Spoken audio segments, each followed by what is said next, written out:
In today's video, I'm going to teach you how to start a new book in QuickBooks Online. If you're setting up a brand new set of books for a new company, a side venture, or a separate entity, this walkthrough will get you from zero to a fresh company file in just a few minutes. First, sign into your QuickBooks Online account. Once you're on the dashboard, look to the top right corner for the gear icon.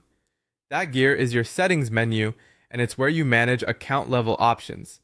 Click the gear to open the menu, then choose Manage Your Account. Inside that area, select Add Another Company. This tells QuickBooks you want a separate company file under the same login, which is a clean way to keep each business's finances completely distinct while still using one account.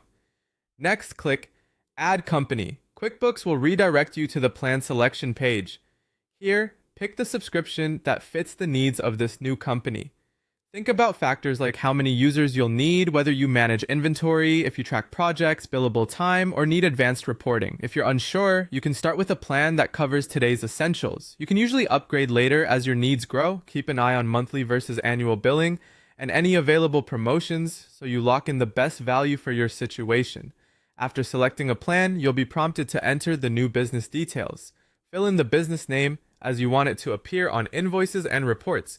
Choose the industry that most closely matches what you do. This helps QuickBooks tailor your chart of accounts so your reports make sense from day one. Select the business type, such as sole proprietorship, partnership, or corporation, so your tax settings and forms align with the right structure. Finally, add the tax information requested. Using accurate legal details here sets you up for clean compliance and smoother reporting throughout the year. If you don't have everything handy, you can still proceed and refine it later, but it's always best to enter correct information from the start.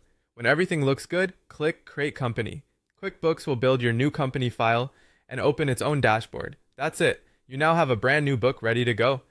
From here, you can continue tailoring your setup, confident that this company's data is fully separate from your other files. Great job getting the foundation in place.